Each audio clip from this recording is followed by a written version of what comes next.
Assalamualaikum warahmatullahi wabarakatuh. Salam guru penggerak. Perkenalkan, nama saya Musti, berasal dari SDN Monoker 3, Kecamatan Kapuh, Kabupaten Jombang. Saya adalah calon guru penggerak dari angkatan 9. Pada kesempatan ini, saya akan menerangkan pemikiran Ki Hajar Dewantara terhadap koneksi antar materi, kesimpulan dan refleksi pada modul 1.1.A.8 modul 1.1 program guru penggerak. Dalam modul ini, pendidikan adalah tuntunan, yaitu menuntun segala kodrat yang ada pada anak-anak agar mereka dapat mencapai keselamatan, kebahagiaan yang setinggi-tingginya, baik sebagai manusia maupun sebagai anggota masyarakat. Dalam tuntunan tersebut dibagi menjadi 3 bagian. Yang pertama, pendidikan sesuai dengan kodrat anak, pembelajaran berpusat pada anak, dan yang ketiga, guru sebagai pamong.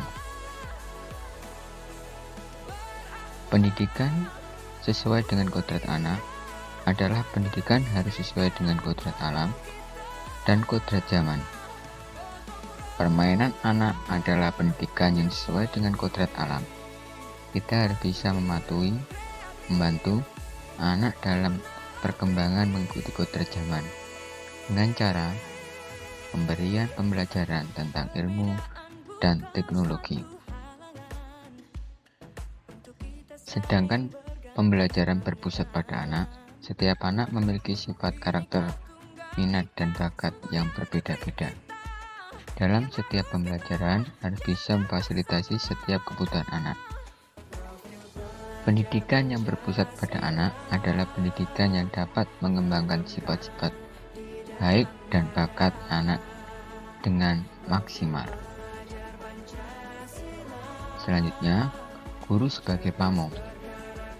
Seorang guru harus bisa memastikan dan menganalisis semboyan ing ngarsa Sumberda ing madya Mangunkarsa. Tutwuri Handayani. Saat berada di depan, seyogyanya harus bisa menjadi contoh yang baik, dan saat berada di tengah harus bisa memberikan motivasi belajar. Dan saat berada di belakang, seorang guru harus bisa memberikan dorongan demi kesuksesan dalam pembelajaran. Dari pemaparan sebelumnya dapat kita simpulkan bahwa sebagai pendidik kita harus memberikan tuntunan sesuai dengan kodrat anak, yaitu kodrat alam, kekuatan, potensi, atau keadaan diri yang sesuai dengan alami melekat pada diri masing-masing peserta didik. Dan pada kodrat zaman, kekuatan, potensi, dan keadaan diri berubah sesuai dengan kondisi sosial, budaya masyarakat, atau perkembangan zaman. Selain itu, perkembangan berpusat pada anak sesuai dengan minat dan bakat anak. Pembelajaran harus menyenangkan, karena kodrat anak adalah bermain. Selain itu, seorang pendidik harus bisa menempatkan dirinya saat berada di depan, harus bisa memberikan contoh. Ketika saat berada di tengah harus memberikan motivasi dalam belajar, dan saat di belakang harus bisa mendorong kesuksesan anak-anak agar mencapai kebahagiaan setinggi-tingginya dalam hidup di masyarakat. Untuk mewujudkan hal tersebut, mari kita merefleksi terhadap pemikiran Ki Hajar Dewantara. Apa yang Anda percaya tentang murid dan pembelajaran di kelas sebelum Anda mempelajari modul 1.1?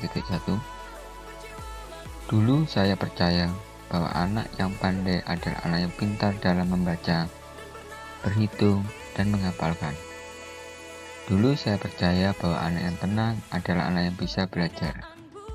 Dulu juga saya percaya bahwa semua anak bisa menangkap materi tentang apa yang telah saya sampaikan, meskipun dengan cara yang sama untuk semua anak.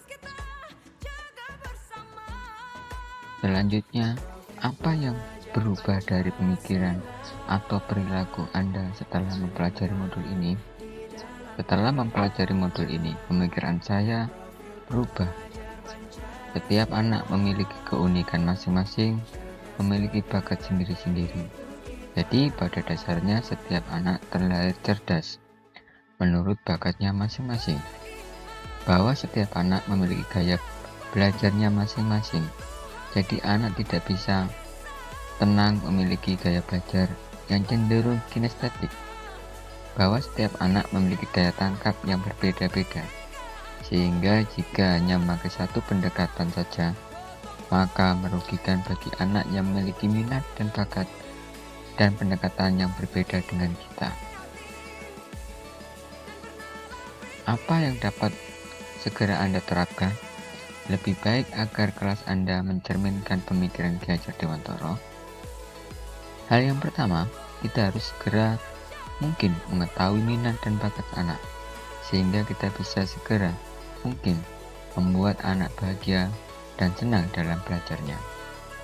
Yang kedua, kita harus bisa memberikan beragam variasi dalam pembelajaran, agar anak bisa belajar dan bergaya.